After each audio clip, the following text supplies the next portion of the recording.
खुदी को कर बुलंद इतना कि हर तकदीर से पहले खुदा बंदे से खुद पूछे बता तेरी रज़ा क्या है। अस्सलाम वालेकुम व्यूवर्स, आज हम ऐसी शख्सियत के बारे में बात करेंगे जिन्होंने सबसे पहले पाकिस्तान बनाने का ख्वाब देखा। जी हाँ, हम बात कर रहे हैं अपने अजीम फ़िलासफ़र, सियासतदान, शायर मशरक़ अल्लामा मोहम्मद इकबाल की। अल्लामा मोहम्मद इकबाल 9 नवंबर 1877 को सियालकोट शहर में बाइज़्ज़त नेक घराने में पैदा हुए। आपके वालिद का नाम शेख नूर मोहम्मद और वालदा का नाम इमाम बीबी था। अल्लामा साहब के वालिद मशहूर दर्जी थे और घर का गुजारा लोगों के कपड़े सीकर किया करते थे। अल्लामा साहब के पढ़ने का आगाज़ महल्ले की मस्जिद में मौलाना ग़ुलाम हसन से कुरान की तालीम से किया गया। शहर के मशहूर अल्लामा सैयद मीर हसन एक दिन मस्जिद में तशरीफ़ फरमा थे कि उनकी मुलाकात मोहम्मद इकबाल नामी बच्चे से हुई।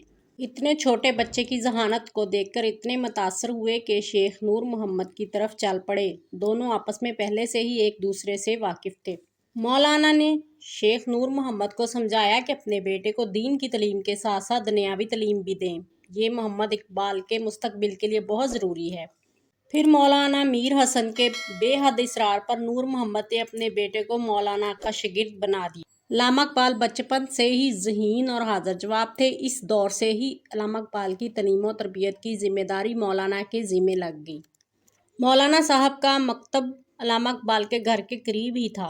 अल्लामा मोहम्मद इकबाल ने 3 साल इसी मकतब में गुजारे और वहीं से उर्दू, फ़ारसी, अरबी अदब पढ़ना शुरू किया और आला तालीम हासिल करनी शुरू की। अल्लामा मोहम्मद इकबाल के एक भाई भी थे जो आपसे बड़े थे। उनका नाम शेख अता मोहम्मद था।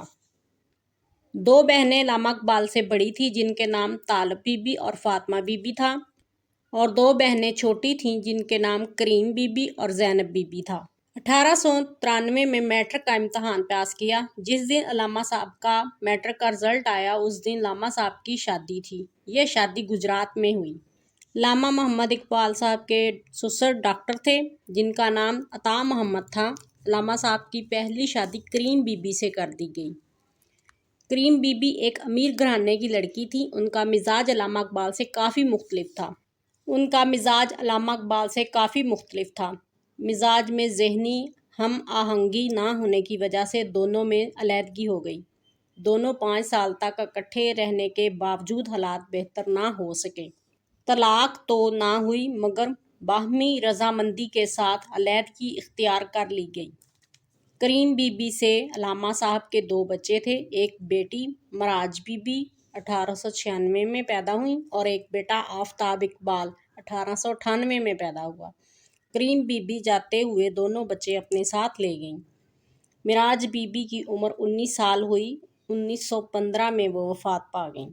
कोई काबल हो तो हम शान किए देते हैं, ढूंढने वालों को दुनिया भी नहीं देते हैं। अल्लामा मोहम्मद इकबाल साहब ने 1995 में FA का इम्तहान मरे कॉलेज सियालकोट से पास किया।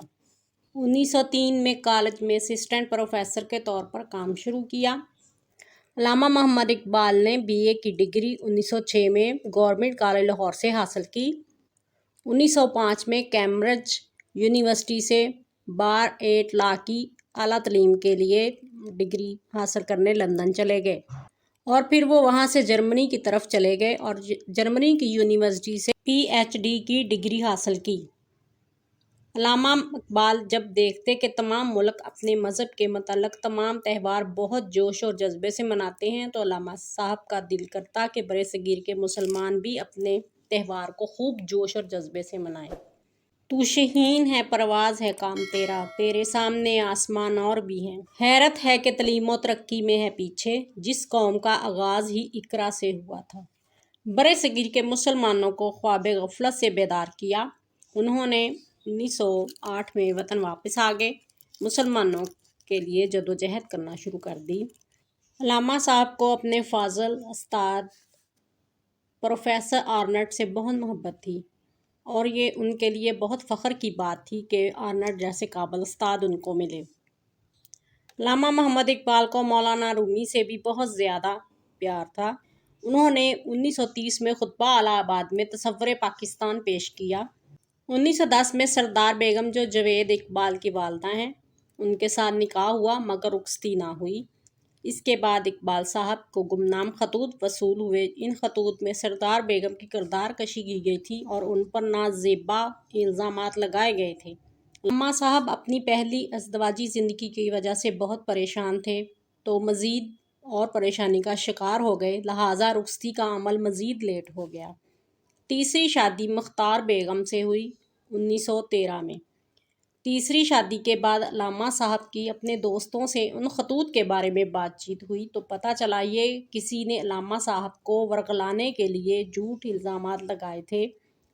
بعد میں علامہ صاحب کو بہت شرمندگی ہوئی اور انہوں نے اپنی اس سوچ کو درست کرنے کے لیے 1913 میں سردار بیگم کو رخصتی کروا کر گھر لے آئے۔